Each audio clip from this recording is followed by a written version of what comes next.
Curta o vídeo e se inscreva no canal. Audioteca apresenta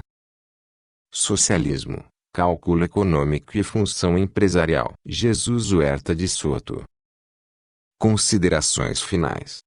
Neste capítulo, começaremos por analisar as contribuições de três teóricos, Durbin, Dickinson e Lerner, que, continuando a linha iniciada pelo modelo clássico de Lange, tentaram também desenvolver uma solução de tipo competitivo para o problema do cálculo econômico socialista. Vamos focar a nossa atenção sobretudo nas inovações que estes autores procuraram introduzir tendo em conta o modelo de Lange em verificar se foram ou não capazes de reconhecer e responder ao desafio originalmente colocado por Mises. A conclusão da nossa análise será de que o socialismo de mercado é uma tentativa, essencialmente contraditória e inatingível, de alcançar uma quadratura do círculo. Esta tese é também mantida por um grupo de teóricos socialistas, encabeçados por Maurice Dobb, que sempre apontaram a contradição entre o socialismo tradicional e o modelo competitivo, tendo-se verificado o surgimento de um debate secundário,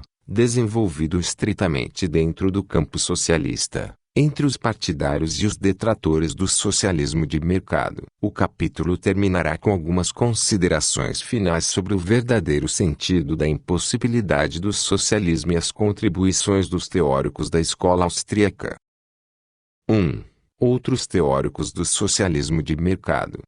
Dedicamos grande parte do capítulo anterior à análise cuidadosa das propostas de Oscar Lange. Em geral, estas propostas são as mais citadas e observadas pelas fontes secundárias que, até agora e quase sempre de forma parcial e equivocada, descreveram e comentaram o debate em torno do cálculo econômico socialista. A maior parte das contribuições dos demais teóricos do socialismo de mercado apenas repetem, com pequenas modificações, os argumentos originalmente apresentados por Lange. Dentre todos estes teóricos, estudaremos em detalhes Durbin, Dickinson e Lerner. Nos concentraremos concretamente em verificar se algum deles chegou a compreender em que consistia o verdadeiro conteúdo do desafio de Mises e Hayek, e se foi capaz de oferecer alguma solução teórica. Chegaremos à conclusão de que as análises teóricas desenvolvidas por estes teóricos, além de consistirem apenas em pequenas variações sobre o modelo clássico de Lange, falharam lamentavelmente na sua tentativa de resolver o problema econômico colocado pelo socialismo. Evan Frank Motran Durbin.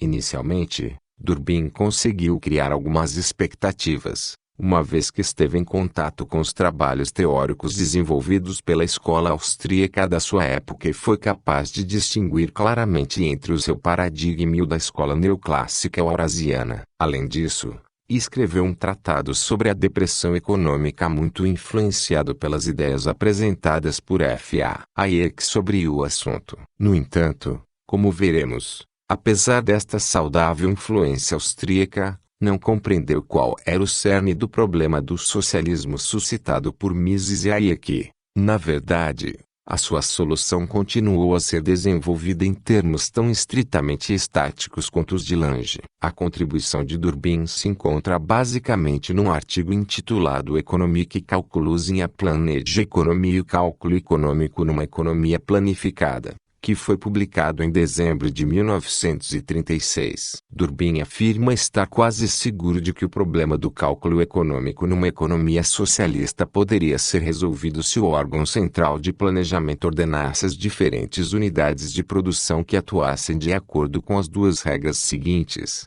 Primeira, calcular a produtividade marginal de todos os fatores de produção móveis, e, segunda, alocar os fatores de produção em usos para os quais a produtividade marginal seja maior, devendo as empresas produzir o máximo volume compatível com a obtenção de lucros normais regra dos custos médios. Para reduzir as possibilidades de erro decorrentes dos cálculos das produtividades marginais, será necessário, de acordo com Durbin, calcular as respectivas curvas de procura. Além disso, Durbin defende que a taxa de juro deverá ser estabelecida pelo mercado livre de capital novo, sem esclarecer em nenhum momento como funcionaria tal mercado num sistema em que não seja permitida a propriedade privada dos meios de produção. Por último, para Durbin, a economia deve se organizar com base em grandes setores, trusts ou monopólios, aos quais se ordenará que compitam entre si. Não é necessário repetirmos aqui os argumentos que já apresentamos anteriormente a respeito da proposta de trusts competitivos originalmente defendida por Eyman e Polanyi,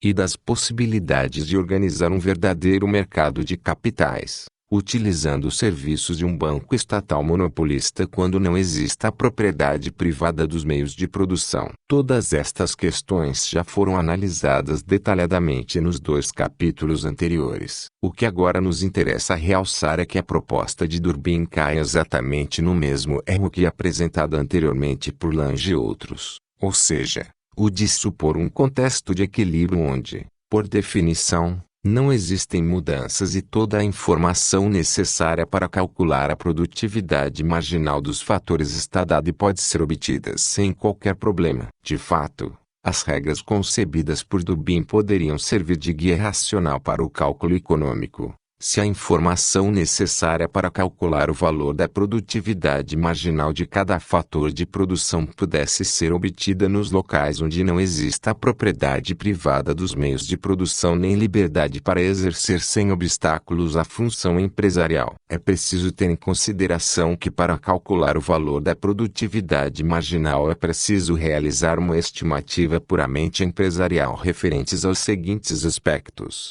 Primeiro, qual será o tipo ou a quantidade de bens ou serviços procurados pelos consumidores no futuro? Segundo, que especificações, características, inovações tecnológicas, etc., terão? Terceiro, que preços máximos se acredita que poderão ser cobrados no mercado por estes bens e serviços de consumo depois de terem sido produzidos? E, quarto, qual será o período de tempo médio de elaboração dos bens e qual taxa de juros será utilizada para descontar no momento presente os correspondentes valores futuros da produtividade marginal? Como é lógico, toda esta informação só vai sendo gerada num mercado competitivo pelos diferentes agentes econômicos que nele intervêm à medida em que exercem a sua função empresarial sem qualquer tipo de restrição institucional. Para isso, é preciso que exista verdadeira concorrência, não entre trusts ou monopólios misteriosos,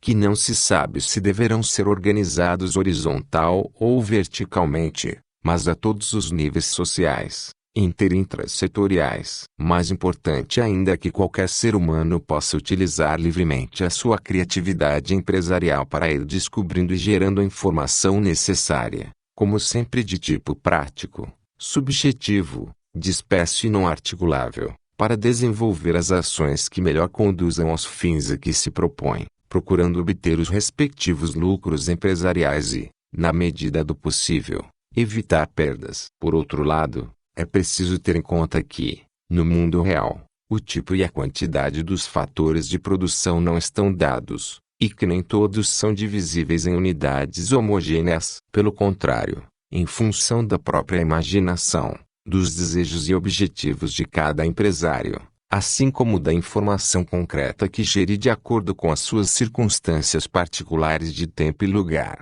aquilo que se constitui como fator de produção móvel, e a sua unidade relevante, irá variar conforme o caso, ou seja, dependendo da apreciação subjetiva feita pelo empresário em questão. Além disso, a suposição implícita de que serão conhecidas as correspondentes curvas de procura que venham a existir no futuro ou de que, de alguma maneira, seja possível calculá-las, mostra uma profunda incompreensão por parte de Durbin sobre a forma como funcionam verdadeiramente os processos de mercado na vida real. De fato, não se pode considerar que num mercado competitivo existam curvas ou funções de oferta ou de procura ou de qualquer outro tipo, uma vez que a informação necessária para desenhá-las ou descrevê-las não existe e, logo, não está disponível em lugar nenhum, nem para o gerente ou responsável de uma empresa ou indústria, nem tampouco para um cientista ou um órgão central de planejamento, não só porque a informação que constituiria a curva de procura se encontra dispersa, mas também porque essa informação não chega sequer a se formar em cada momento determinado do tempo na mente dos indivíduos que participam no mercado. Ou seja, não é possível descobrir as curvas de oferta e de procura no mercado porque simplesmente não existem, ou, quando muito, têm apenas um valor heurístico interpretativo dentro da ciência econômica e conduzem a erros significativos em todos os especialistas ou não da nossa ciência que, quase sem perceberem, chegam a pensar que essas funções ou curvas gozam de uma existência real. Na verdade, a informação relativa às quantidades que se comprarão ou venderão a cada preço é uma informação que não é considerada de forma abstrata por parte de cada agente econômico, nem se encontra armazenada na sua memória para todas as circunstâncias que venham a ocorrer no futuro. Pelo contrário, trata-se de uma informação estritamente subjetiva e dispersa que só surge no momento concreto em que o agente econômico decide fazer uma compra ou uma venda, como resultado do próprio processo empresarial e de múltiplas influências e circunstâncias específicas que são subjetivamente apreciadas por esse agente econômico. Trata-se, portanto, de uma informação que se cria ex novo no referido momento, uma informação que não existia antes e que não se repetirá de forma idêntica. Assim, no máximo, pode-se considerar que o que os empresários fazem numa economia real de mercado é tentar estimar aquilo que seriam determinados pontos soltos das hipotéticas curvas de oferta e de procura no futuro, embora esta forma de expressão não seja exata para elaborar a teoria dos preços nem nos pareça adequada, uma vez que, de alguma forma, pode implicar o reconhecimento de que tais curvas ou funções existem ou podem vir a existir. Se a sua ação for correta, o empresário obtém lucros empresariais puros. Se for errada, incorre em perdas. E é precisamente o incentivo de tentar alcançar os primeiros e de evitar as segundas que funciona como propulsor para que a empresarialidade tenda a criar e descobrir em cada momento a informação adequada. Sem esses incentivos, é impossível um exercício livre da empresarialidade e, logo, também a criação da informação necessária para tomar decisões de aspecto coordenador e para calcular de forma racional a vida econômica e social, em todas as suas manifestações, incluindo a dos preços, é o resultado da combinação de múltiplas ações humanas e não da intersecção de misteriosas funções ou curvas, que não existem na vida real e que foram introduzidas subrepticiamente na nossa ciência por uma horda de pensadores cientistas oriunda do mundo politécnico e da matemática aplicada que nunca entendeu os efeitos muito prejudiciais que a aplicação dos seus métodos tem na economia. Assim, tal como Lange e outros teóricos socialistas, Durbin dá por adquirido que os agentes econômicos têm objetivamente acesso à informação que é teoricamente impossível criar se não existir propriedade privada dos meios de produção e livre exercício da empresarialidade. Na ausência destas instituições, a informação não será gerada e as regras de Durbin não poderão ser objetivamente aplicadas pelos gerentes dos setores correspondentes nem tampouco será possível que o órgão central de planejamento controle e comprove se os referidos setores estão ou não a agir corretamente de acordo com essas regras. O maior erro de Durbin se verifica quando afirma de forma explícita: a capacidade de descobrir os produtos marginais não depende da existência de nenhum conjunto particular de instituições sociais. Além disso, se, de acordo com Durbin, a informação necessária para calcular a produtividade marginal vai estar sempre disponível, independentemente das instituições sociais existentes, capitalistas, socialistas, ou qualquer combinação entre ambas, não se entende por que rejeita o procedimento eurasiano proposto por Lange, que se baseava na mesma suposição de Durbin, segundo a qual a informação necessária se encontra disponível de forma inequívoca e objetiva. Além disso, Durbin considera que as dificuldades técnicas para calcular o valor da produtividade marginal dos diferentes fatores são as mesmas num sistema capitalista e numa economia planificada, se recusando a reconhecer que o problema não é técnico mas econômico, bem como a discutir qualquer aspecto prático que se encontre além das considerações teóricas por ele efetuadas. Verificamos, portanto, que, tal como Lange, Durbin considera que só a teoria é o modelo matemático do equilíbrio, embora no seu caso, mais do que equilíbrio geral eurasiano, se trate do equilíbrio parcial marshalliano e da teoria da produtividade marginal, no qual se assume que a informação necessária para calcular as produtividades marginais está dada. Não compreende que a referida teoria depende de pressupostos tão restritivos que a tornam praticamente irrelevante. Durbin desconhece não só a teoria formal sobre os processos sociais de criatividade e coordenação movidos pela empresarialidade, como o papel desempenhado por determinadas instituições sociais no fomento ou na restrição da empresarialidade, a análise econômica dos direitos de propriedade e o problema teórico colocado pelo caráter disperso e subjetivo do conhecimento quando não exista concorrência empresarial. Não surpreende que Durbin fracasse na sua tentativa de resolver o problema de cálculo econômico socialista, dado que utiliza um instrumental teórico inadequado, tanto para compreender o problema originalmente colocado por Mises, como para encontrar uma solução exequível. Podemos, assim, concluir, tal como Wolff na sua análise crítica da contribuição de Durbin, que no seu desejo de não dogmatizar sobre questões práticas passou ao lado do cerne de todo o problema, a saber, como se obteriam os dados sobre os quais os trusts socialistas deveriam basear os seus cálculos. O livro The Economics of Socialism de Henry Douglas Dickinson.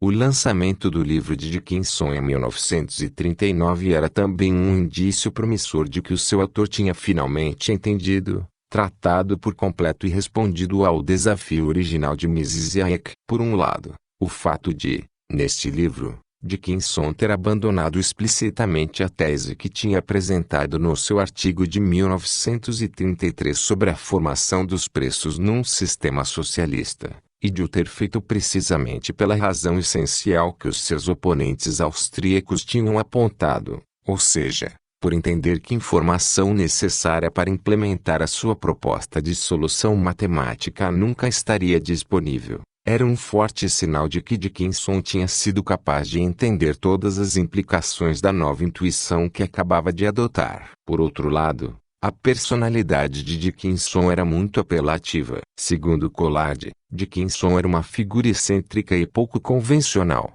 muito querida e dotada de um grande sentido de humor e de uma mente muito astuta. E Hayek, no seu artigo de 1940, enaltece não só o caráter abrangente, mas também a extensão, a organização, a concisão e a lucidez da obra de Dickinson, acrescentando que ler e discutir o seu conteúdo era um verdadeiro prazer intelectual. Por fim, a crítica muito favorável publicada em 1940 na versão original norueguesa do livro de Trygve J.B. Wolff é uma boa prova da abertura e da honestidade científica de Dickinson. No entanto, é preciso salientar que, infelizmente, grande parte das propostas de Dickinson coincidem por completo com as que antes tinham sido apresentadas por Oscar Lange, autor que, contudo, Dickinson não cita expressamente em nenhum lugar do livro, exceto na bibliografia. Por esse motivo, a maioria das críticas que dirigimos a Lange no capítulo anterior se aplicam ao caso de Dickinson. Além disso, tal como foi apontado por Don Lavoie, apesar de tudo, o livro de Dickinson mantém basicamente o anterior ponto de vista estático deste autor, continuando incapaz de resolver o problema do cálculo econômico tal como tinha sido colocado por Mises e Hayek, o que se torna particularmente evidente no papel que, de acordo com Dickinson, desempenhariam tanto a incerteza quanto a função empresarial num sistema socialista. De fato, no que diz respeito à incerteza, Dickinson considera que uma das vantagens do sistema seria a de diminuir a incerteza que tipicamente surge no capitalismo como resultado da interação conjunta de diversos órgãos de decisão diferentes. Esta pretensa redução de incerteza seria alcançada graças à intervenção do órgão central de planejamento que, ao impor um conjunto de relações de produção conscientes e diretas por meio de mandatos, diminuiria os altos níveis de incerteza que normalmente existem no mercado. Mais uma vez,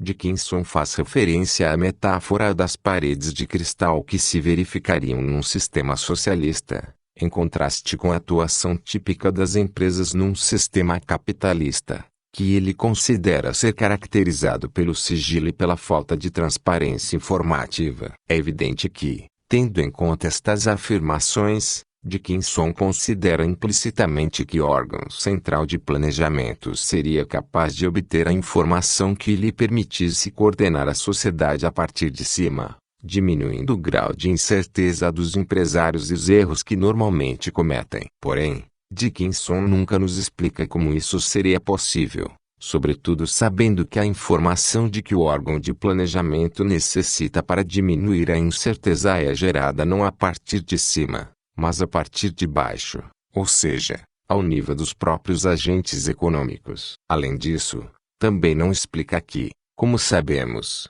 a informação tem um caráter subjetivo, prático, disperso e inarticulável, o que impossibilita sua transmissão a um órgão central de planejamento e até a sua criação se não existir completa liberdade para o exercício da função empresarial. Por outro lado, quando Dickinson defende uma transparência informativa total e uma publicidade completa dos segredos comerciais que se guardam no sistema capitalista, está implicitamente a considerar que a informação tem um caráter objetivo e que, uma vez espalhados por todo o tecido social todos os dados e segredos dos diferentes agentes econômicos, o nível de incerteza diminuiria de forma significativa. No entanto, é preciso ter em conta que qualquer agente econômico pode literalmente inundar os seus concorrentes ou colegas com toda a informação relativa aos seus planos, sem que isso signifique necessariamente uma redução do nível de incerteza, uma vez que só se pode inundar os outros com a informação que seja possível transmitir de forma articulada ou formalizada. No entanto, os dados têm de ser interpretados. Todas as interpretações são subjetivas e, em muitas circunstâncias, pode acontecer de os agentes econômicos e os concorrentes não interpretarem subjetivamente de forma semelhante os mesmos dados, e assim estes não teriam para eles o mesmo significado subjetivo que tiveram para o empresário que emitiu a informação originalmente. Conceitualmente poderia-se imaginar que o limite ocorre nos casos em que o empresário não só transmitisse a informação, como indicasse qual, na sua opinião subjetiva, seria a evolução dos acontecimentos futuros e que tipo de comportamentos deveriam ser adotados. Se os agentes econômicos decidirem seguir as intuições do emissor, estarão simplesmente a abdicar da oportunidade de interpretar os dados por si próprios e, logo, a renunciar ao exercício pessoal da sua função empresarial, limitando-se a seguir a liderança empresarial de outro. O sistema socialista só é capaz de eliminar a incerteza utilizando o método da avestruz, ou seja, enterrando a cabeça e se negando a ver e a reconhecer que a incerteza não é um problema exceto nas absurdas construções mentais dos desorientados teóricos do equilíbrio, mas uma realidade social, inerente à natureza humana e que o homem enfrenta constantemente através do exercício da sua empresarialidade. Outro indício de que Dickinson mantém um modelo com um caráter essencialmente estático se encontra no tratamento que pretende dar ao nível de incerteza que não fosse possível eliminar através do planejamento central. Para este tipo de incerteza, Dickinson propõe o estabelecimento de uma sobretaxa de incerteza, que seria parte do custo total de produção juntamente com os restantes elementos que normalmente o constituem. Embora reconheça que o cálculo desta sobretaxa de incerteza seria difícil, Dickinson acredita que poderia ser feito por meio do cálculo das frequências de modificações nas vendas e nos preços de cada bem e serviço. Com esta proposta, Dickinson demonstra que não chegou a compreender a diferença essencial entre risco e incerteza que já nos referimos no capítulo 2. A incerteza se refere a eventos ou fatos únicos, em relação aos quais não é concebível sequer que exista uma possível distribuição de frequências. A informação que os agentes econômicos vão criando e testando tendo em conta aquilo que eles acreditam que pode acontecer no futuro é uma informação tipicamente empresarial, não articulável, criativa e aberta a possíveis alternativas, e por isso nunca poderá ser coletada centralmente de forma a permitir a elaboração de uma distribuição de frequências. O tratamento de Dickinson referente ao papel que a função empresarial desempenharia no sistema socialista é ainda menos satisfatório, se é que é possível. Efetivamente, no modelo de Dickinson, a empresarialidade é uma caricatura grosseira e essencialmente ambígua. Por um lado, como é lógico, não é permitida a propriedade privada dos meios de produção e o órgão central de planejamento é dotado de grandes poderes, quer para o estabelecimento de diretrizes de coordenação dos planos individuais, quer para a distribuição dos respectivos fundos financeiros, a intervenção no mercado de trabalho, o monopólio da publicidade e propaganda, o controle e a direção integral do comércio internacional, etc. Além disso, Dickinson considera que este órgão de coerção, que designa de Supreme Economic Council Conselho Econômico Superior, é não só onipresente e onisciente, como onipotente no que se refere à sua capacidade de introduzir mudanças sempre que as considere necessárias. Por outro lado, porém, o fato de os gerentes das diferentes empresas do sistema socialista estarem submetidos ao órgão de planejamento não quer dizer,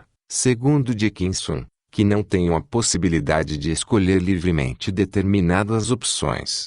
Efetivamente, de acordo com ele, cada empresa do sistema socialista deverá dispor do capital próprio correspondente, manter a sua conta de ganhos e perdas e ser gerida de forma tão parecida quanto possível com o modo como são geridas as empresas no sistema capitalista. Dickinson compreende claramente que é necessário que os gerentes sejam financeiramente responsáveis pelo desempenho das suas empresas, devendo participar tanto nas perdas como nos lucros que vão sendo gerados. O que o autor não explica é como conseguir esta responsabilidade financeira num sistema que impede pela força a propriedade privada dos meios de produção. Como vimos no capítulo 2 deste livro, se não houver propriedade privada dos meios de produção e o homem não puder obter livremente os lucros da sua ação, não se verifica o aparecimento da empresarialidade criativa e coordenadora dos processos sociais. Além disso, Dickinson considera que embora a obtenção de lucros não seja necessariamente um sinal de sucesso empresarial, a obtenção de perdas é sempre um sinal de falha ou erro de gestão. Como é lógico, se elevar à categoria de princípio esta intuição de Dickinson, os gerentes tenderão a ser funcionários conservadores, sempre receosos de empreender novas atividades, introduzir inovações tecnológicas e comerciais, modificar o processo produtivo, etc. Uma vez que incorrer em perdas será sempre considerado um erro, algo desfavorável para a carreira profissional do interessado, ao passo que os possíveis lucros podem não ser reconhecidos como êxitos. Dickinson procura resolver o problema relacionado com a motivação e a remuneração dos gerentes, estabelecendo um sistema de bônus ou pagamentos financeiros em função dos resultados obtidos pela empresa gerida por cada funcionário. Como é óbvio, estes bônus não seriam iguais aos lucros empresariais. Não só porque na prática isso implicaria a reintrodução do infame sistema socialista, mas também porque, como acabamos de mencionar, na opinião de Dickinson, a existência de lucros não é sempre um sinal de eficiência. Com esta proposta, Dickinson cai de novo na armadilha do modelo estático. De fato, como já sabemos, o sistema de bônus pressupõe implicitamente que o órgão encarregado de os atribuir disponha de uma informação a qual seria impossível obter dado o seu caráter subjetivo, disperso e inarticulável. Conceder bônus em função dos resultados implica que se saiba se os resultados foram favoráveis ou desfavoráveis. Ora, se for possível que um órgão de planejamento saiba se os resultados são positivos ou negativos, é evidente que o exercício de qualquer tipo de função empresarial não é necessário para criar a referida informação. Porém,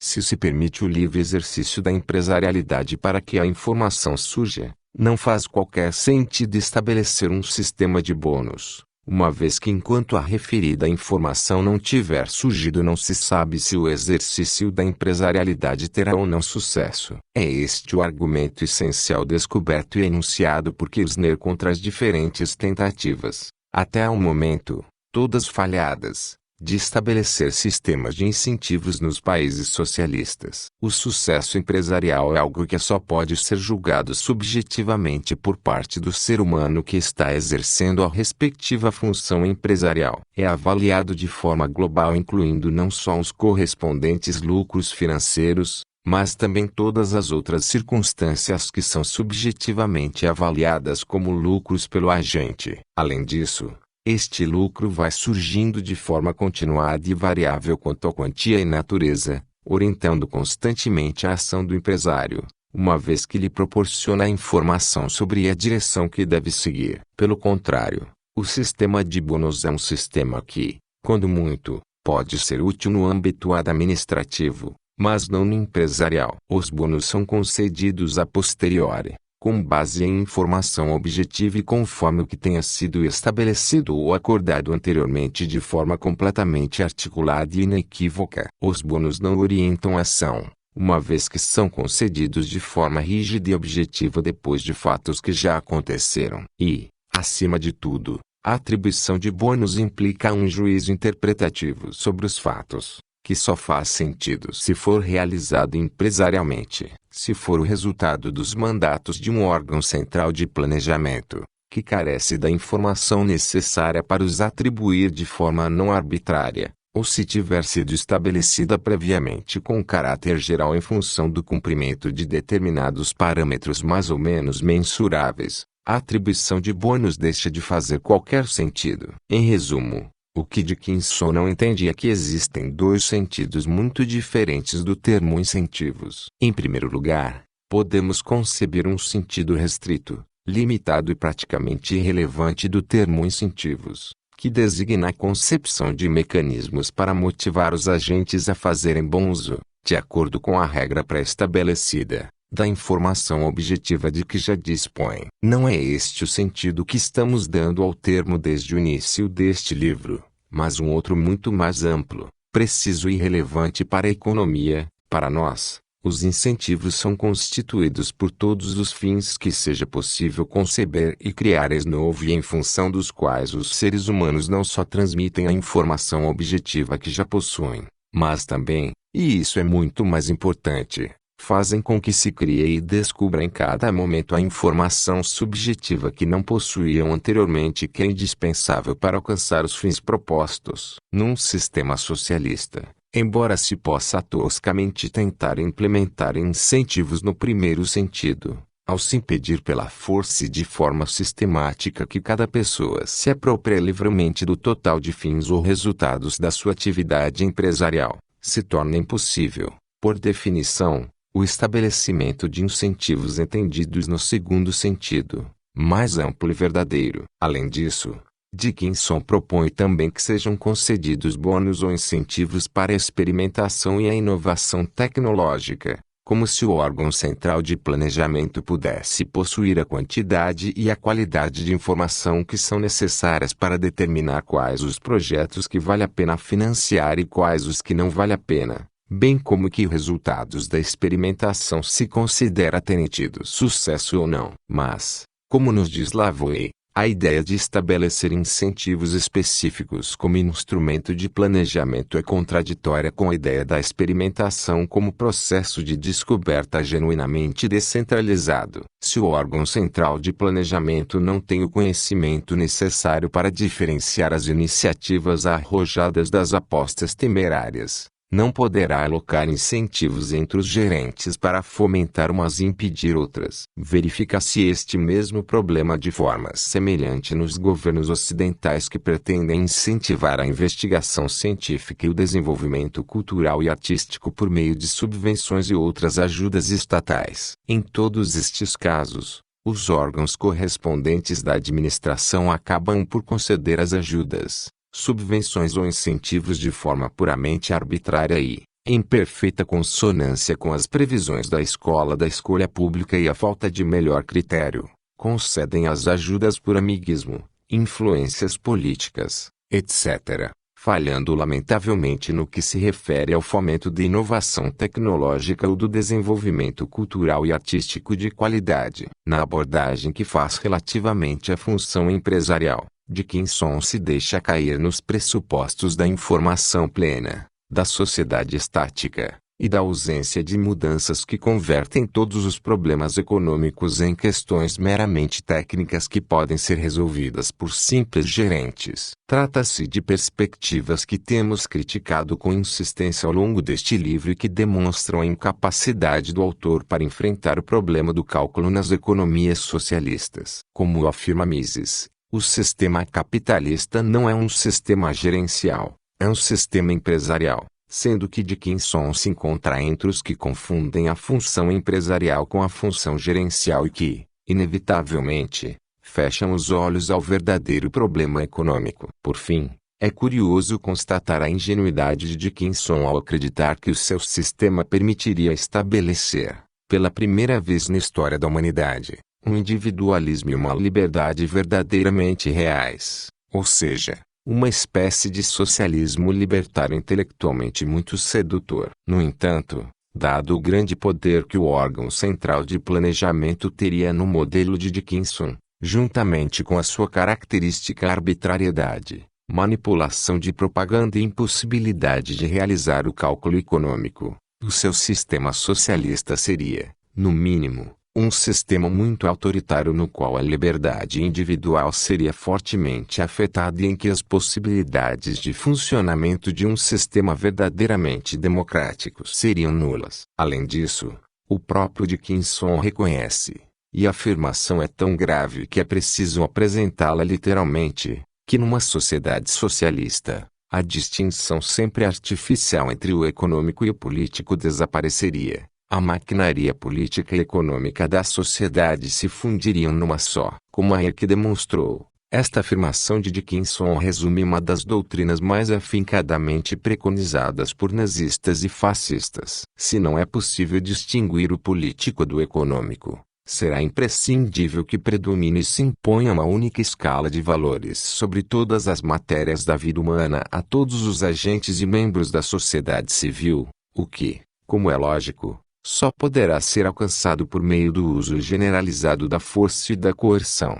E, efetivamente, o político se refere sempre à coerção, à força e às ordens institucionais e sistemáticas, ou seja, ao socialismo, tal como definimos desde o início deste livro, ao passo que o econômico se refere ao contrato voluntário, ao livre exercício da função empresarial e à perseguição pacífica dos mais variados fins por parte de todos os indivíduos, num contexto jurídico de troca e cooperação. A grande maravilha da vida numa sociedade capitalista movida pela força da empresarialidade reside no fato de cada pessoa ou agente econômico aprender a disciplinar ou modificar voluntariamente o seu comportamento em função das necessidades e desejos dos demais. Tudo num contexto em que cada um busca os fins mais variados, ricos e imprevistos. E isto é algo que, evidentemente, Dickinson nunca teve vontade nem foi capaz de compreender.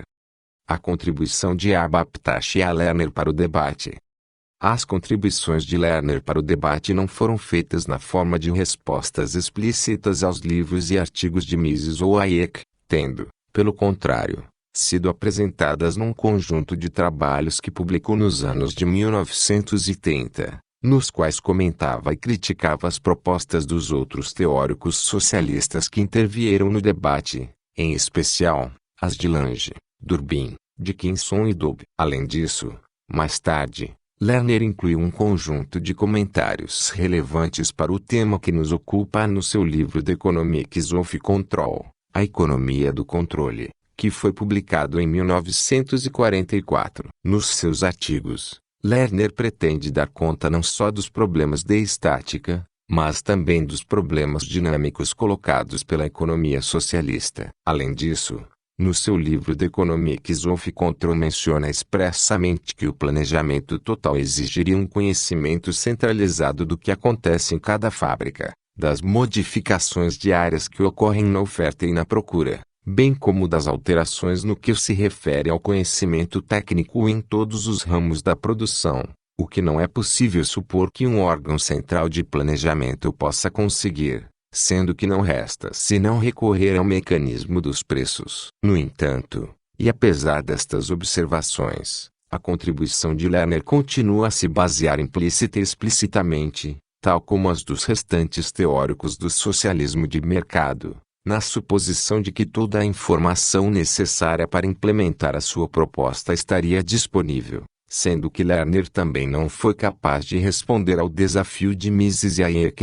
portanto, de resolver o problema do cálculo econômico socialista. Além disso, é possível ainda constatar que Lerner foi o expoente máximo da defesa do modelo do equilíbrio como fundamentação teórica para o socialismo e da ignorância e rejeição da necessidade de estudar os problemas verdadeiramente interessantes colocados pela empresarialidade. Vejamos 3 exemplos concretos que ilustram muito claramente esta posição típica de Lerner. Em primeiro lugar, mencionemos a análise crítica de Lerner referente às regras de custos anteriormente enunciadas, em geral, pelos diferentes teóricos do socialismo de mercado e, em particular, por Taylor, Lange e Durbin. De fato, Lerner critica a utilização por parte de Taylor do princípio de igualar os preços aos custos médios totais. Critica também o enfoque das regras de Lange, por se dedicarem mais a simular o mecanismo do mercado do que o estado final para o qual este tende, e é especialmente crítico em relação à aplicação das regras de Durbin, que, segundo ele, significam retorno ao princípio prático do estabelecimento de preços em função dos custos médios, uma vez que exigem que os gerentes produzam um volume mais elevado que seja compatível com a obtenção de um nível normal de lucros. De acordo com Lerner, mais importante do que encontrar uma regra prática é perseguir diretamente o objetivo final do sistema socialista, que só será alcançado se for garantido que nenhum fator ou recurso para produzir um bem ou serviço seja utilizado negligenciando a produção de outros que tenham um valor mais alto. A única forma de o conseguir é ordenando aos gerentes que façam com que os preços sejam iguais aos custos marginais em todos os casos. CM igual P, princípio que, embora coincida com o da segunda regra de Lange, deve ser perseguido de forma exclusiva e sem a obsessão que, segundo Lerner, Lange tinha por simular o funcionamento de um mercado concorrencial. De acordo com Lerner, é inútil insistir, como faz Durbin, para que os gerentes obtenham lucros normais, uma vez que esse tipo de lucros não é mais do que uma manifestação ou um sintoma de uma situação de equilíbrio estático. E aquilo que o sistema socialista realmente precisa de um guia para a alocação de recursos produtivos no mundo dinâmico. Verificamos, pois, que a pretensa análise dinâmica de Lerner se limita a tentar encontrar uma regra que, na sua opinião, se aplique a todas as circunstâncias que se dêem no dia a dia da economia socialista. No entanto, e paradoxalmente, a solução de Lerner é tão estática quanto as propostas de Durbin, Lange ou Dickinson e, logo, podíamos apresentar aqui todas as críticas detalhadas que fizemos atrás à regra de estabelecimento dos preços em função dos custos marginais. Neste momento, é suficiente repetirmos que os custos marginais não têm um caráter objetivo, no sentido de que estejam dados e possam ser observados inequivocamente por um terceiro. Pelo contrário, são uma informação tipicamente empresarial, ou seja, que se vai gerando de forma subjetiva, dispersa, tácita, prática e inarticulável na mente daqueles que exercem livremente a sua ação humana ou função empresarial, sendo que não é possível supor que a informação referente aos custos seja criada ou descoberta por gerentes que não podem exercer livremente a sua função empresarial depois de eliminada a propriedade privada dos meios de produção. Além disso, mais absurdo ainda é supor que essa informação pode ser transmitida ao órgão central de planejamento e que este, de alguma forma, seja capaz de controlar o cumprimento da norma, CM igual P, por parte dos responsáveis das diferentes indústrias. Em segundo lugar, curiosamente, o próprio Lerner entende que os preços relevantes que devem ser levados em consideração na sua regra CM igual P, não são preços presentes que já se verificaram no mercado, mesmo que no passado recente, mas preços futuros tal como são esperados por parte dos agentes econômicos. De acordo com esta observação, A regra essencial de Lerner deve ser estabelecida de forma que cada gerente iguale preços a custos marginais de acordo com as suas próprias expectativas. Porém, não só é impossível que essas expectativas surjam se os gerentes não podem exercer livremente a sua função empresarial, por não existir a propriedade privada dos meios de produção, mas também se torna teoricamente impossível que algum inspetor burocrático, membro do órgão central de planejamento, possa comprovar de forma objetiva se a regra está ou não sendo cumprida, ou seja, se cada gerente está ou não agindo corretamente de acordo com as suas próprias expectativas. Lerner intui,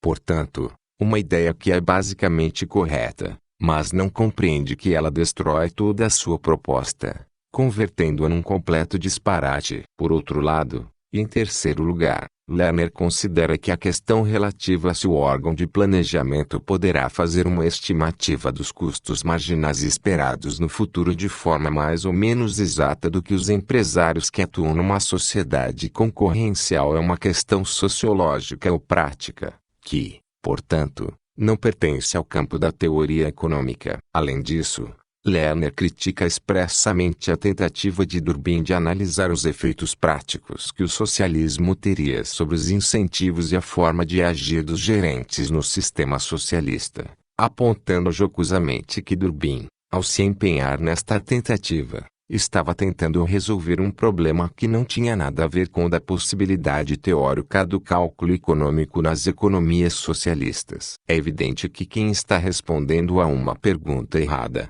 além do mais com um instrumental analítico e conclusões teóricas inadequadas para enfrentar o problema suscitado por Hayek e Mises sobre a impossibilidade do cálculo econômico racional num sistema socialista, é o próprio Lerner. De fato, ao se refugiar num hipotético sistema no qual se ordena aos agentes econômicos que ajam de determinada maneira, sem querer saber se vão ser capazes de agir ou não dessa forma com base na informação que possam criar e nos incentivos que tenham para isso, Lerner está fugindo deliberadamente dos problemas teóricos relevantes e se refugiando no asséptico nirvana do equilíbrio geral e da economia do bem-estar. A obsessão de Lerner com o equilíbrio e a estática se torna especialmente evidente na sua crítica a Oscar Lange, por este tentar desnecessariamente reproduzir ou simular os mecanismos da concorrência, quando, na sua opinião, a questão verdadeiramente importante reside na tentativa de articulação das condições necessárias para definir o ideal socialista do ponto de vista da economia do bem-estar,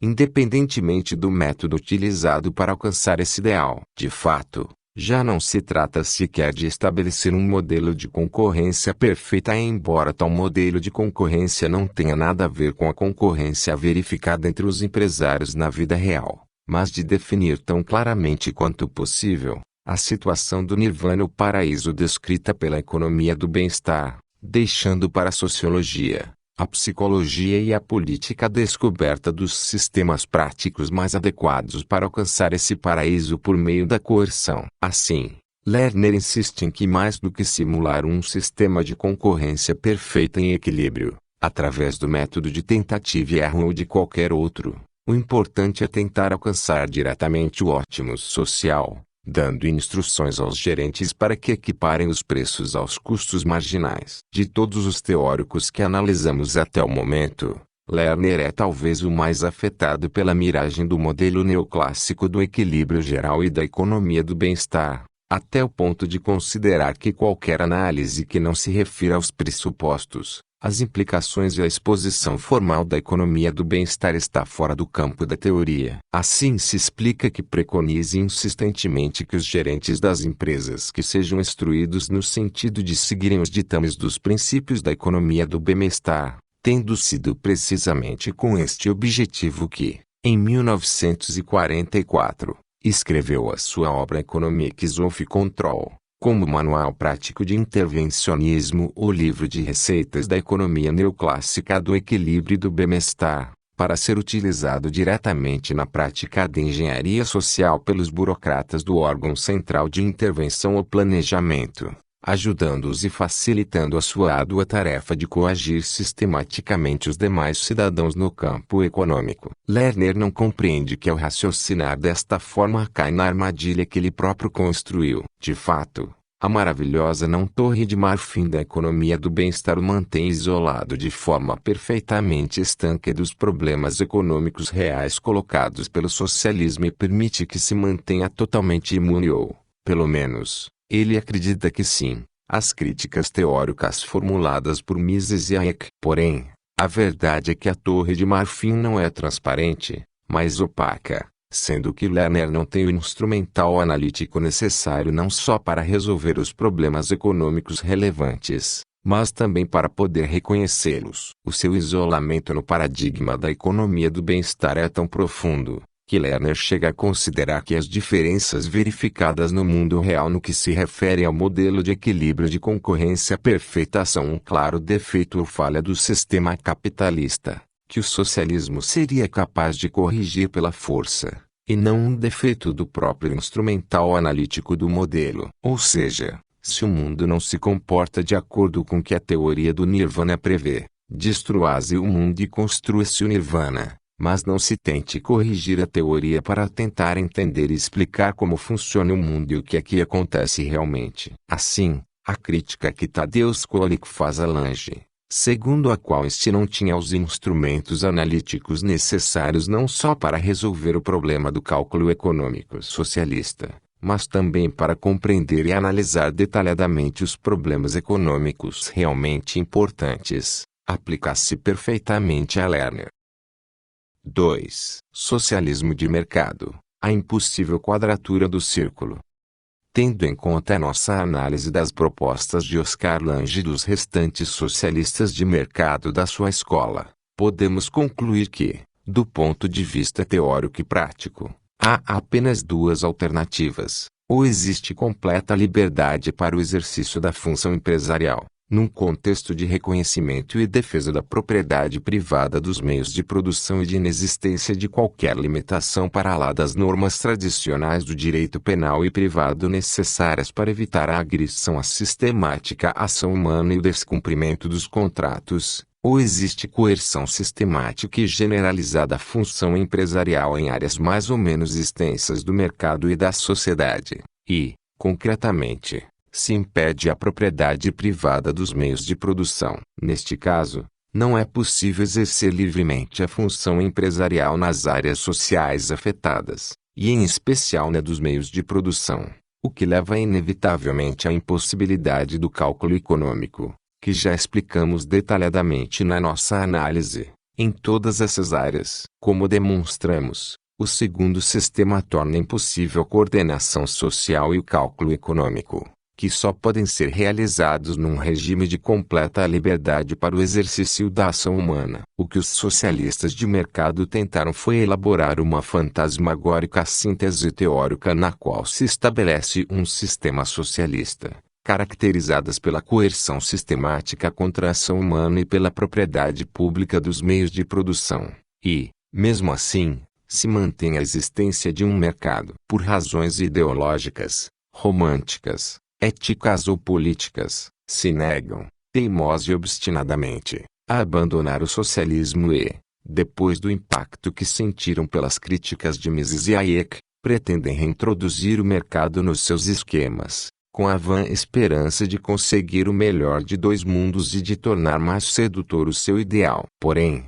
o que os socialistas não querem compreender é que basta que se restrinja violentamente a livre ação humana em qualquer área social, e especialmente na relacionada com os fatores ou meios de produção, para que o mercado, que é a instituição social por excelência, deixe de funcionar de forma coordenadora e de gerar informação prática necessária para permitir o cálculo econômico. Em suma, o que os socialistas de mercado não compreendem é que não se pode exercer impunemente a violência sistemática contra a mais profunda essência do ser humano, a sua capacidade de agir livremente em qualquer circunstância concreta de tempo e de lugar. Ou, pelo menos, os socialistas de mercado não compreenderam até há bem pouco tempo, uma vez que Bruce e Lasky, que se auto-intitularam ex-reformadores ingênuos, Durante muitos anos defensores do socialismo de mercado, tal como Tenkin, acabaram por fazer suas as seguintes palavras de Mises: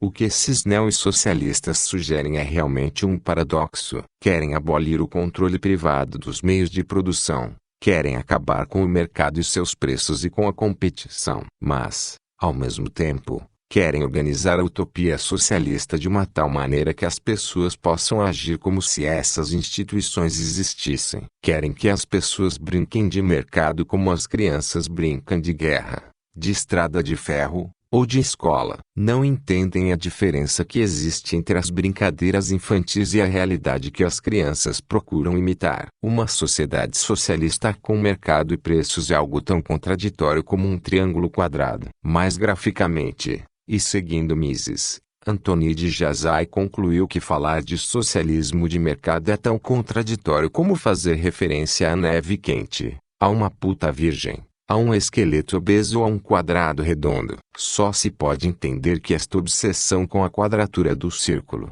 que todo socialismo de mercado implica, tenha sido alvo de interesse e esforço a nível científico se considerarem os seguintes três argumentos. Em primeiro lugar, a forte motivação político-ideológica, que há pouco qualificamos até de teimosa e obstinada, de não abandonar o ideal socialista por razões pessoais, românticas, éticas ou políticas. Em segundo lugar, a utilização do modelo neoclássico do equilíbrio, que só de forma muito limitada, pobre e confusa descreve o funcionamento real do mercado capitalista, e no qual se sugere que um sistema socialista poderia funcionar com as mesmas premissas teóricas do modelo estático, uma vez que se assume que a informação necessária está disponível, e, em terceiro lugar, a rejeição expressa, e até condenação, da análise teórica do funcionamento real da ação humana em contextos nos quais não exista a propriedade privada dos meios de produção, sob o pretexto de que as considerações sobre os incentivos e motivações são alheias ao campo da teoria econômica. Alguns autores socialistas propõem, no máximo, a introdução de bônus ou incentivos que simulem toscamente os lucros empresariais do mercado, sem compreenderem, e se isto acontece com os próprios economistas, o que fará com quem não é especialista na matéria? A razão por que, no socialismo, os gerentes não agiriam como os empresários numa economia de mercado, se lhes for dada a instrução genérica para que o façam, ou para que ajam de forma coordenada, ou em função do bem comum, etc. Estes teóricos, e a maioria dos líderes sociais e religiosos, não compreendem que as diretrizes gerais não servem de nada, por mais bem intencionadas que sejam, quando é preciso tomar decisões concretas relativamente a problemas específicos que se colocam em determinadas circunstâncias de tempo e lugar, que se os humanos se dedicassem a agir sob a instrução coerciva, tão aparentemente sedutora quanto vazia de conteúdo, de fomentar o bem comum, ou de coordenar os processos sociais, ou, inclusive, de amar o próximo, acabariam obrigatoriamente agindo de forma descoordenada, contra o bem comum e prejudicando gravemente os mais próximos e os mais distantes, uma vez que impossibilitaria a apreciação, em cada circunstância concreta e de forma criativa, das diferentes oportunidades de lucro existentes, bem como a sua avaliação e comparação com os potenciais custos subjetivos. Pelo contrário, a escola austríaca vem continuamente elaborando e aperfeiçoando um paradigma alternativo no campo da ciência econômica que desenvolve, de modo formal e abstrato, embora não matemático, toda uma teoria geral sobre a ação humana, real e não mecânica, em sociedade e as suas diferentes implicações. Um elemento-chave nesta teoria é o próprio exercício da ação humana ou função empresarial, que descobre constantemente novos fins e meios e gera informação que possibilita a tomada racional de decisões de forma descentralizada, permitindo a coordenação entre todos os seres humanos e criando, assim, uma teia social muito complexa. Este paradigma é cada vez mais estudado, comentado e popularizado especialmente por teóricos dos antigos países socialistas do leste europeu, para os quais as obras teóricas de Mises e Hayek são mais relevantes e citadas do que as dos grandes teóricos neoclássicos do Ocidente, como Samuelson, e até do que as da própria Escola de Chicago, como Friedman. Nesta medida, não surpreende que um número cada vez maior de antigos socialistas de mercado esteja a abandonar as suas antigas posições. Na verdade, o socialismo de mercado falhou como proposta de solução para o problema do cálculo econômico socialista, tanto na teoria como nas tentativas de reforma prática que foram reiteradamente realizadas nos sistemas socialistas do leste europeu, sendo que foi abandonado como modelo a ser seguido pela maioria dos próprios teóricos que até então o defendiam. 3. Maurice H. Dobb e a supressão completa da liberdade individual. Deixamos para o fim a análise de uma posição encabeçada desde os seus primórdios por Maurice Dobb que tem algum interesse teórico, uma vez que parte do reconhecimento mais ou menos explícito da impossibilidade do cálculo econômico socialista para concluir que tanto esta impossibilidade quanto a ineficiência que lhe está associada são irrelevantes, ou, se preferir, constituem um custo que não deve ser levado em consideração, dado que, por razões éticas, ideológicas e políticas, o ideal socialista deve ser perseguido per se, isto é, independentemente dos seus resultados. Assim, os partidários desta posição classificam de hipócritas e ingênuos os socialistas de mercado que pretendem introduzir no sistema socialista tanto os mecanismos próprios do capitalismo quanto seja possível. Os defensores desta posição querem chamar as coisas pelo seu nome e evitar qualquer tipo de equívoco. Ou o socialismo significa a supressão absoluta da autonomia e da liberdade individual ou não é socialismo. Na mais pura tradição socialista, o que estes teóricos desejam é impor pela força aos outros seres humanos a sua visão particular sobre como deve funcionar o mundo. Além disso, estes teóricos entenderam que a tosca e parcial imitação de elementos próprios de uma economia de mercado no sistema socialista em vez de ajudar no problema do cálculo econômico, revela-o, tornando-o mais evidente e difícil. De fato, se permite um certo nível de decisões descentralizadas, o problema colocado pela impossibilidade de centralizar o conhecimento disperso se manifesta de forma muito mais clara e intensa e, logo, se cria a impressão de que os problemas de coordenação social são agravados, se é que de fato isso não acontece. Pelo contrário, se forem suprimidas todas as liberdades,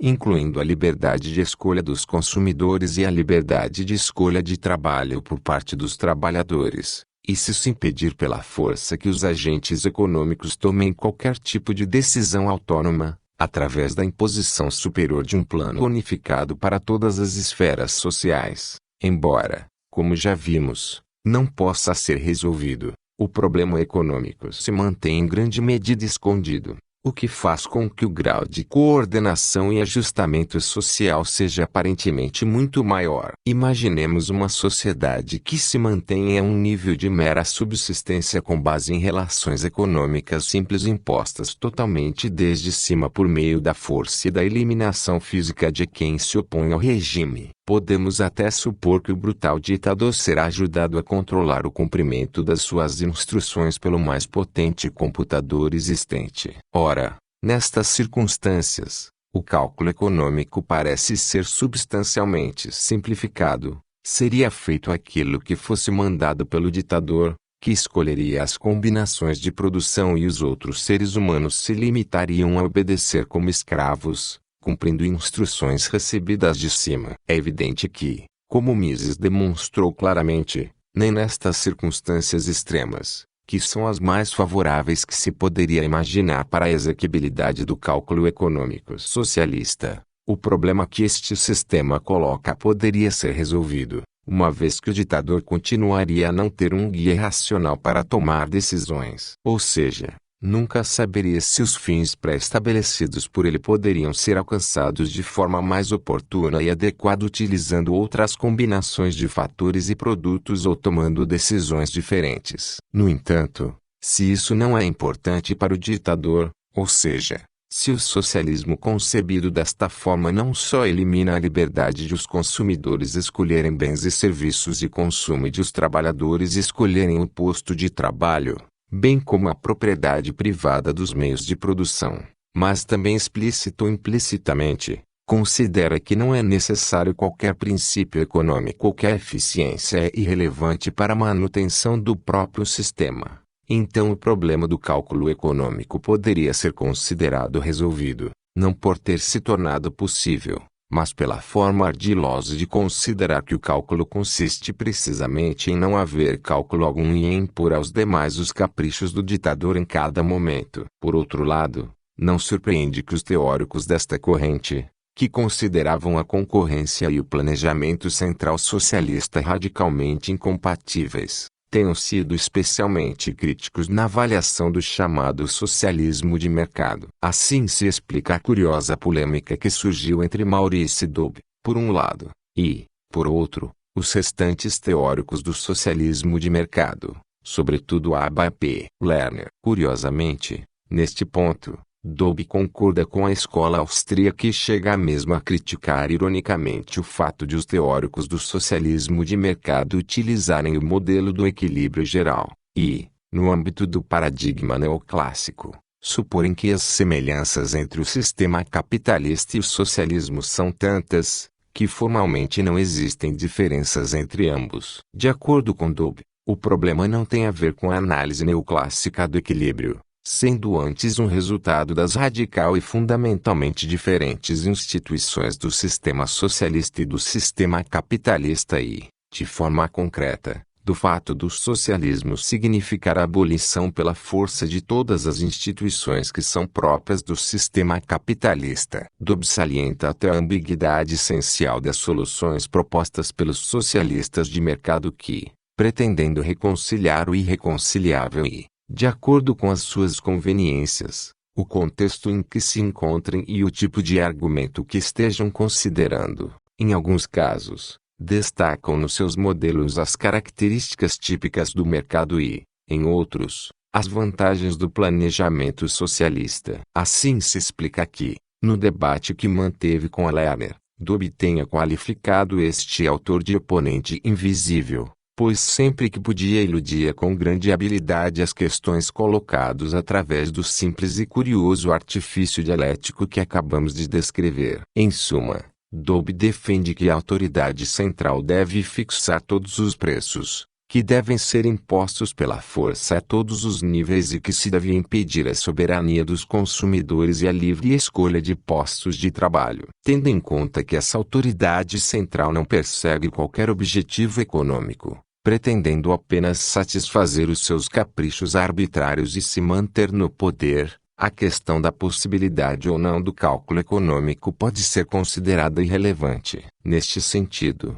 a proposta de Dobb é ao mesmo tempo menos contraditória e mais realista e honesta do que defendida por muitos dos teóricos do socialismo de mercado. Menos contraditória e mais realista na medida em que se sustenta não na análise formal do equilíbrio, mas nas verdadeiras instituições do socialismo, que, como sabemos, se baseiam na coerção sistemática e abrangente, tal como o modelo foi concebido politicamente desde as suas origens revolucionárias. Mais honesta do que dos socialistas de mercado, na medida em que não pretende ocultar qual é a verdadeira cara do socialismo, fundamentando simples e claramente na brutal repressão e total restrição da livre ação humana. Quando da sua análise crítica da posição de Dobb, Wolff nos dá o seguinte exemplo explicativo. O autor diz que a utilização do molibdênio para a fabricação de espadas de brinquedo, ou de lentes de alta qualidade em microscópios para serem utilizados nas escolas primárias seriam indubitavelmente consideradas más alocações de recursos numa sociedade em que a satisfação dos desejos dos consumidores, ou do próprio ditador, tivesse alguma importância e, logo, em que esse metal e essas lentes pudessem produzir uma satisfação muito maior, para os consumidores e para o próprio ditador, se fossem usados para outros fins. No entanto, a mesma alocação de recursos não seria considerada ineficiente ou não econômica se o fim fosse, por exemplo, dar às crianças o melhor equipamento técnico possível, ou que os trabalhadores que fabricam as lentes fossem favorecidos a todo custo. Vemos, portanto, que o lógico ineficiente não aparece como tal se os fins são fixados arbitrariamente em cada caso, ou se, na verdade, não existir qualquer tipo de fim. Além disso, e não podia ser de outra forma, pois, como sabemos, as diferenças entre o socialismo real e o democrático são diferenças de grau e não de tipo. Esta forma arbitrária de agir não é exclusiva das sociedades socialistas mais extremas,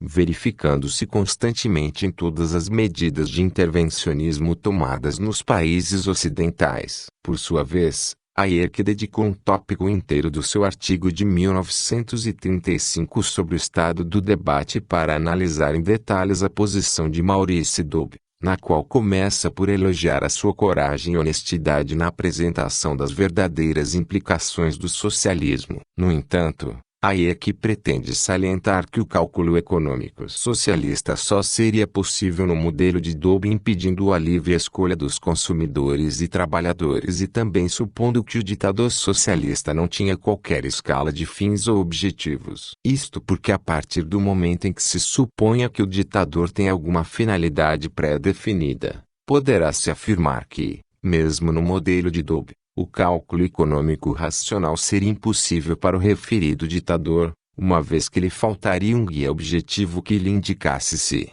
ao perseguir determinado objetivo com as suas decisões, estava ou não ignorando outros objetivos ou fins que para ele tivessem um valor superior. Neste sentido, mais uma vez, Hayek se encontra em concordância total com Mises, que considera expressamente que o problema do cálculo econômico exige que o ditador tenha pelo menos decidido quais são os seus fins e que importância relativa tem na sua escala de valores. Supondo que seja esse o caso, o cálculo econômico se torna impossível, uma vez que o ditador carece de um guia racional para saber se, com as decisões que toma, está renunciando à conquista de fins a que o próprio dá mais valor. Quer o cálculo econômico seja impossível pelo ditador ter decidido previamente quais são os seus fins e que importância hierárquica tem para ele, quer consideremos artificialmente que não existe qualquer problema de cálculo econômico, uma vez que não é perseguido nenhum bem de importância relativa tendo em conta outros fins.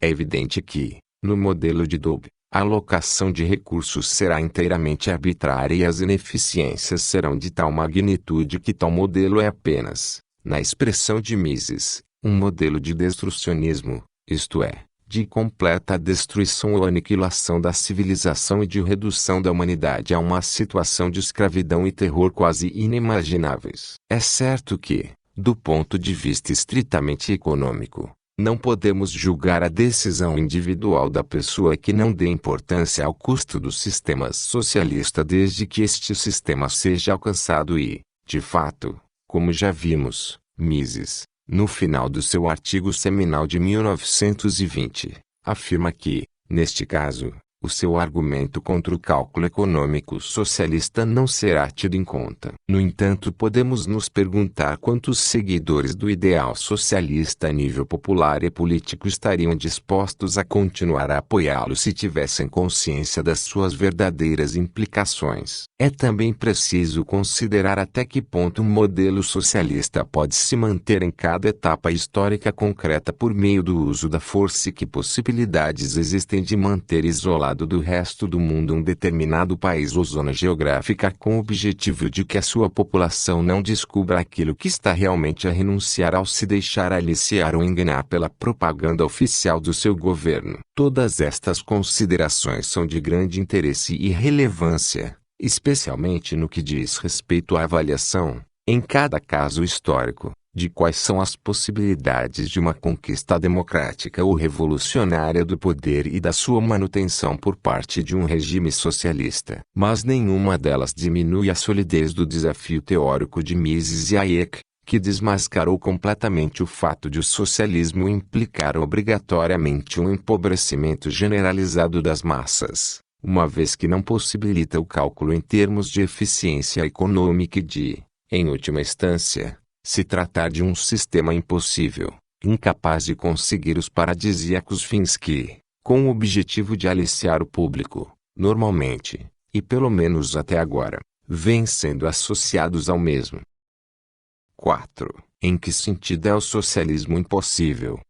No capítulo 3, demonstramos que o socialismo é um erro intelectual porque é teoricamente impossível que se ajustem os comportamentos sociais por meio de um sistema de coerção institucional contra a livre interação humana. Ou seja, a tese do livre é de que sem liberdade para exercer a função empresarial, por um lado, não se cria a informação necessária para possibilitar o cálculo econômico racional, ou seja, uma tomada de decisões não arbitrária, uma vez que a informação relevante em cada caso é tida em conta subjetivamente, e, por outro lado, não é possível que os agentes econômicos aprendam a disciplinar o seu comportamento em função das necessidades e circunstâncias dos demais. Coordenação social. Ora, esta tese coincide inteiramente com a tese defendida por Ludwig von Mises já desde o seu artigo de 1920. De fato, para Mises, o conceito de racional significa a tomada de decisões baseada na informação relevante necessária, quer no que se refere aos fins que vão ser perseguidos, quer no que se refere aos meios e custos de oportunidade previstos. Mises mostra que só num contexto competitivo no qual exista liberdade de empresa e propriedade privada dos meios de produção é que essa informação será gerada e transmitida empresarialmente. Desta forma,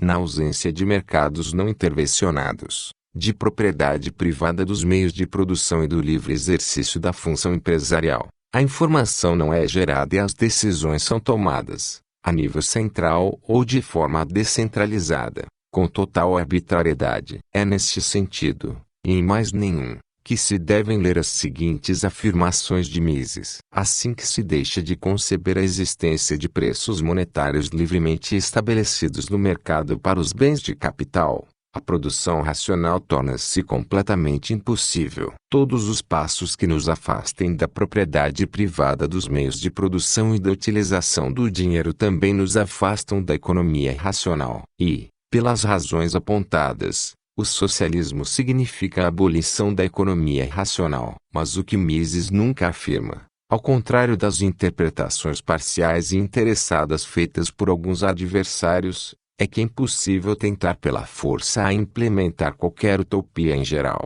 e o sistema socialista em particular. Pelo contrário, Mises defende que o conhecimento teórico de que é impossível realizar o cálculo econômico no sistema socialista só impressionará aqueles que erroneamente pensem que esse sistema pode alcançar graus de eficiência, desenvolvimento econômico e civilização maiores do que os do sistema capitalista. Não terá esse efeito naqueles que defendam o socialismo por inveja ou por razões de aspecto emocional ou passional, éticas ou ascéticas. De fato, em 1920, Mises escreve o seguinte: o conhecimento de que a atividade econômica racional é impossível numa comunidade socialista não pode, como é evidente, ser usado como argumento em favor ou contra o socialismo. Quem estiver preparado para aderir ao socialismo por razões éticas, supondo que o fornecimento de bens de consumo para os seres humanos diminuirá no âmbito de um sistema de propriedade comum dos meios de produção,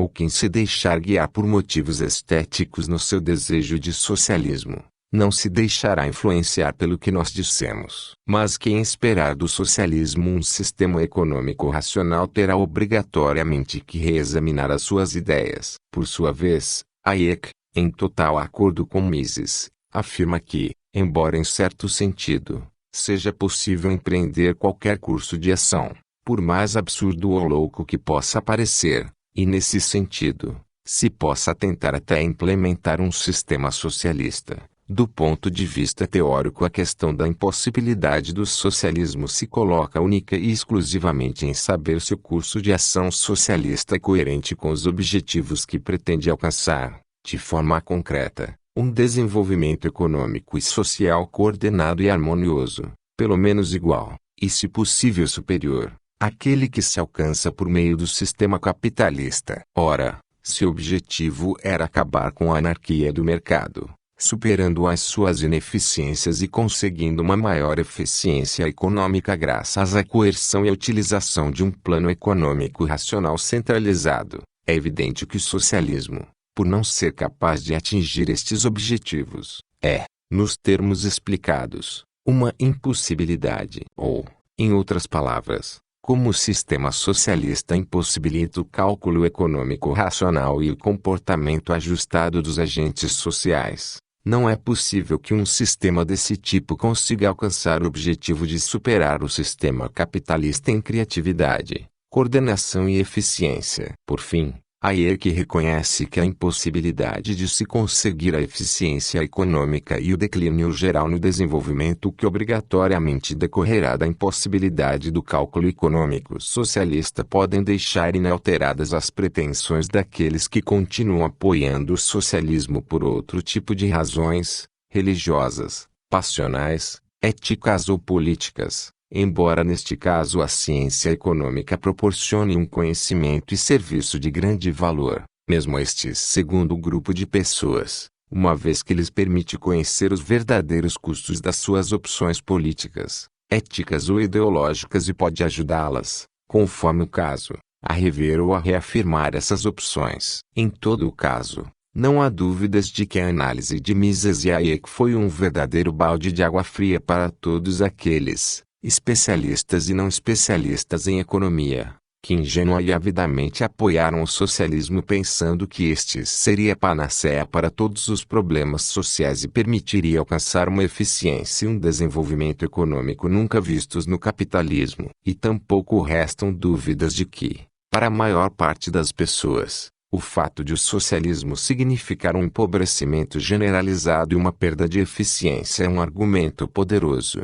e muitas vezes definitivo, para que esse ideal seja abandonado. Porém, não se pode ignorar que o socialismo como ideal comporta uma importante componente ética, e até religiosa, que faz com que seja inevitável que o tratemos numa perspectiva de ética social. Por isso, cada vez mais se dedicam esforços de investigação para analisar se, independentemente dos problemas teóricos de eficiência econômica já descritos, o socialismo é ou não um sistema eticamente admissível. E de fato, pelo menos numa das perspectivas do campo da ética social que foram analisadas, a do direito natural, existem fortes razões para considerar que o ideal socialista é radicalmente contrário à natureza do homem, o que parece inevitável, uma vez que o socialismo se baseia no exercício da violência e da coerção sistemática contra a mais íntima e essencial característica do ser humano,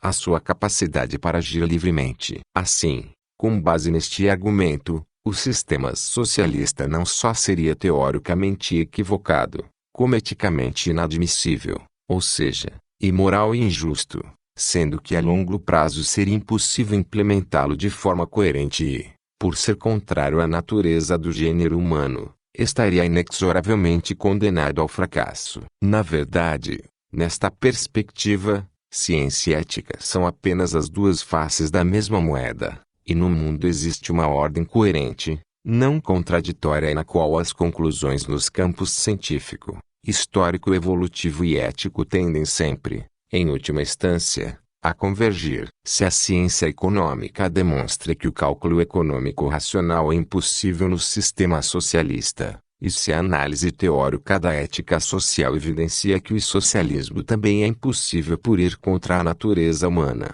que conclusões se pode retirar de um estudo histórico e interpretativo das experiências socialistas que foram realizadas até agora? A questão é, portanto, a de esclarecer se os fatos históricos ocorridos nos países socialistas se enquadram na análise teórica do socialismo, tal como foi desenvolvida por Mises e Hayek. De acordo com esta análise, o que se pode esperar da introdução de um sistema socialista, no qual não existe liberdade de exercício da função empresarial, e precisamente na medida em que essa liberdade se encontre restringida, é, por um lado, uma má alocação generalizada dos recursos e dos fatores de produção, no sentido de que determinadas linhas de produção se desenvolverão excessivamente em detrimento de outras que produzam bens e serviços que a população mais necessita. Da mesma forma, se verificará um desenvolvimento excessivo, justificado apenas por razões estritamente técnicas ou tecnológicas,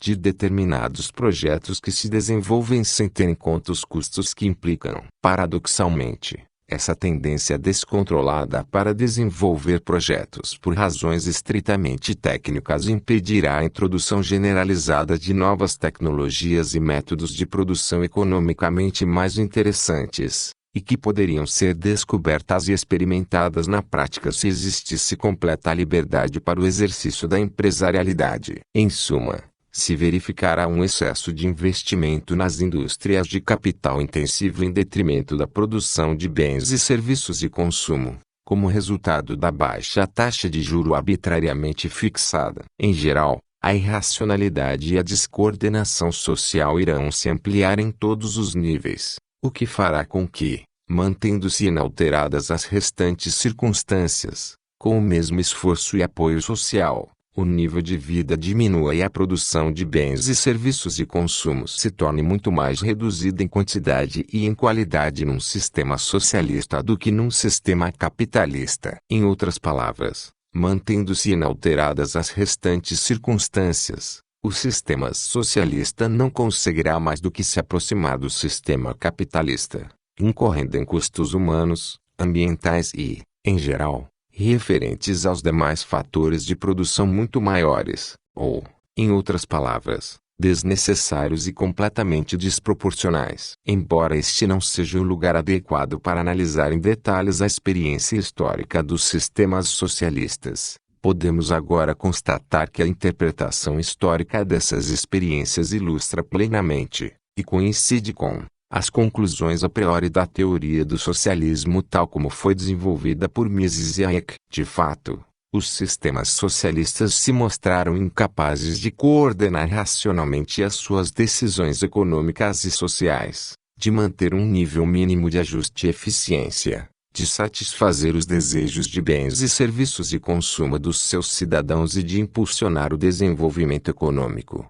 tecnológico e cultural das suas sociedades. E efetivamente, as distorções e contradições dos sistemas socialistas dos países do leste europeu se tornaram tão evidentes para a maioria da sua população, que o grito popular em favor do abandono do socialismo e da reintrodução do capitalismo foi insuportável para os antigos regimes, que foram desmoronando sucessivamente a partir de 1989. Neste sentido, é indiscutível que a queda do socialismo nos países do leste deve ser vista como um grande triunfo científico e uma ilustração, sem precedentes na história da ciência social, da análise teórica do socialismo que a escola austríaca de economia tem vindo a realizar desde os anos 20 do século passado. Porém, e depois de salientarmos o que as referidas circunstâncias históricas significaram em termos de reconhecimento para Ludwig von Mises e de satisfação para o próprio Hayek,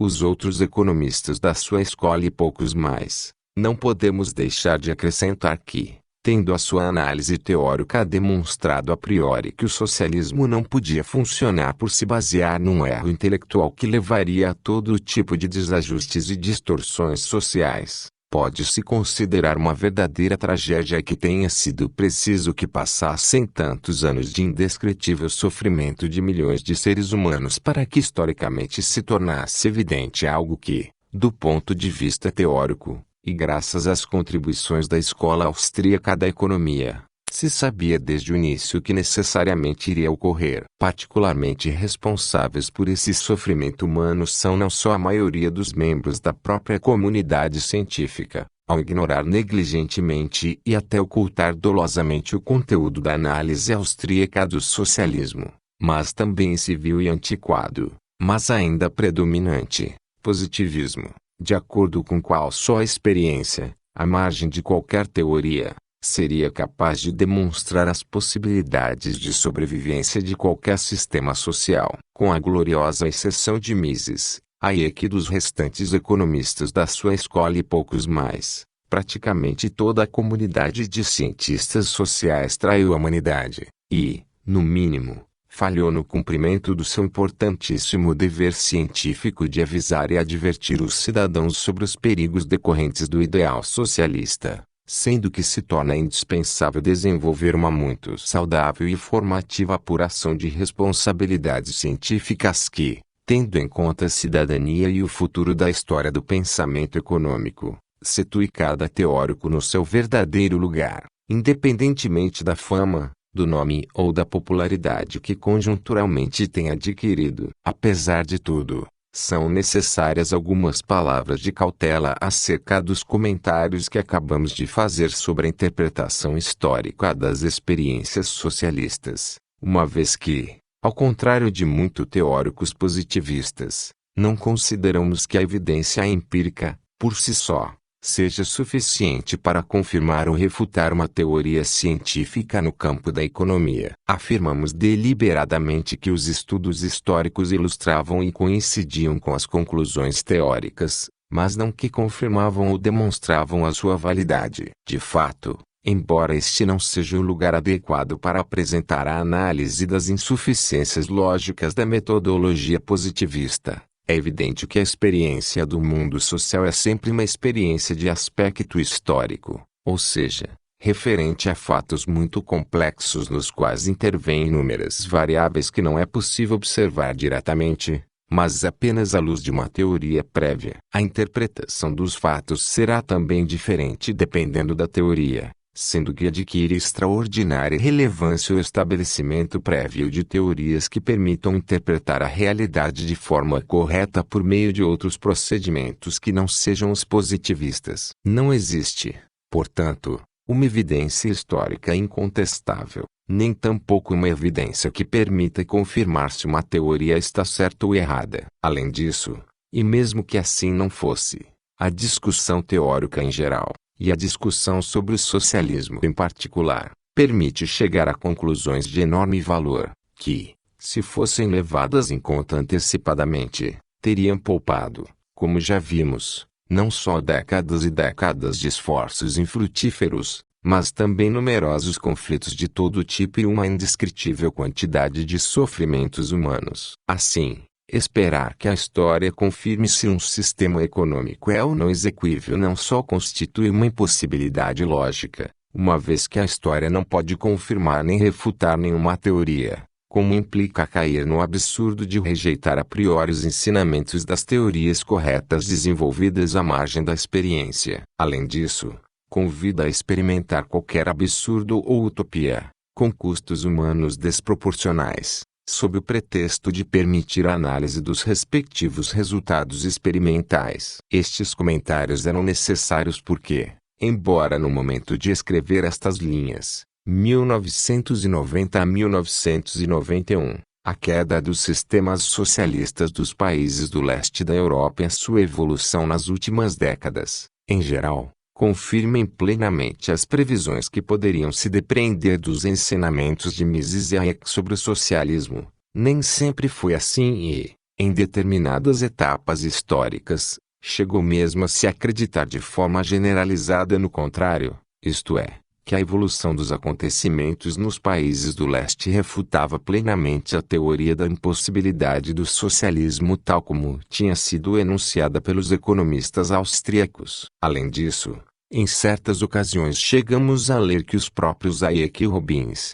vendo o funcionamento prático do socialismo na União Soviética, abandonaram a posição extrema de Mises e se refugiaram numa segunda linha de defesa que consistia em afirmar que, embora o socialismo pudesse funcionar, ou seja, não fosse impossível, na prática iria gerar graves problemas de ineficiência. Como já sabemos, esta interpretação é completamente errônea, dado que, em nenhum momento, Robbins e Hayek recuaram para uma segunda linha de defesa. Pelo contrário, sempre pensaram que os fatos da União Soviética respaldavam inteiramente a teoria misesiana do socialismo mesmo nas fases históricas nas quais os fracassos e as insuficiências do sistema socialista foram mais bem disfarçadas e pareciam menos evidentes. 5. Conclusões finais. Tendo em conta a nossa análise do debate acerca do cálculo econômico socialista, podemos concluir que nenhum dos teóricos socialistas foi capaz de responder satisfatoriamente ao desafio colocado por Mises e Hayek. Em primeiro lugar, na maioria das ocasiões, Estes teóricos não foram capazes de compreender o verdadeiro significado do referido desafio. Moviam-se dentro do contexto do paradigma neoclássico eurasiano e utilizavam um instrumental analítico que lhes dificultava em grande medida a compreensão de quais são os verdadeiros problemas que surgem num sistema em que não exista a propriedade privada dos meios de produção nem liberdade para exercer a função empresarial. Em segundo lugar, o deslocamento em direção aos problemas da estática, que, por sua vez, foi consequência do fenômeno anterior, impediu uma avaliação e uma análise detalhadas dos verdadeiros problemas em questão e deu origem a uma falsa sensação de que tinham sido teoricamente resolvidos. Por isso, o verdadeiro desafio teórico de Mises e Hayek ficou sem resposta e continua ainda hoje por ser resolvido, como acabaram por reconhecer, cada vez mais, os próprios teóricos do socialismo. Por outro lado, a evolução dos acontecimentos sociais, econômicos e políticos ao longo do século XX veio confirmar plenamente as contribuições teóricas de Mises e Hayek sobre a teoria do socialismo. Embora para a maior parte dos economistas dos países ocidentais o debate tenha terminado e ficado decidido no início dos anos de 1940, desde esta data até hoje têm vindo a ser desenvolvidas diversas linhas de investigação, tanto no campo dos sistemas comparados como na área da teoria da reforma dos sistemas socialistas e no desenvolvimento da planometria, com um desconhecimento praticamente total dos problemas teóricos analisados por Mises e Hayek ao longo do debate,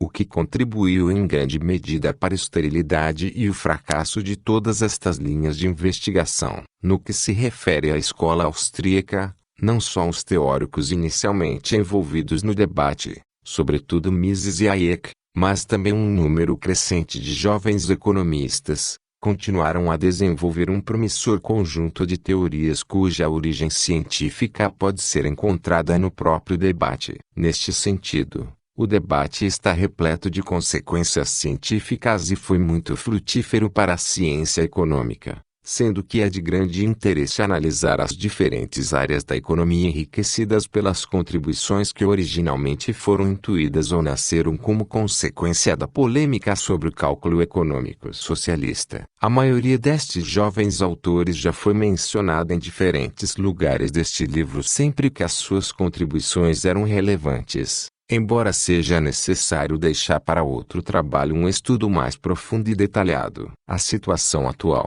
certamente decorrente dos acontecimentos históricos testemunhados pelo mundo a partir de 1989 com a queda dos regimes socialistas dos países do leste europeu, está impulsionando uma revisão generalizada da versão tradicional do debate, que está sendo desenvolvida de acordo com as linhas mestras que foram expostas neste livro já desde a sua primeira edição em 1992 e na qual desempenha um papel muito significativo a maioria dos que até agora eram os teóricos mais influentes nos países socialistas, juntamente com um grupo cada vez mais numeroso de economistas ocidentais. Esperamos que, continuando a investigação no campo da história do pensamento econômico desta forma, se chegue em poucos anos a um consenso generalizado sobre a necessidade de modificar a avaliação e as conclusões que até agora vinham sendo defendidas em torno do debate sobre o cálculo econômico socialista. Se assim for, consideraremos um motivo de grande honra e satisfação o fato de termos contribuído com o nosso pequeno grão de areia para a destruição daquele que não foi senão mais um mito grave e injustificado da ciência econômica.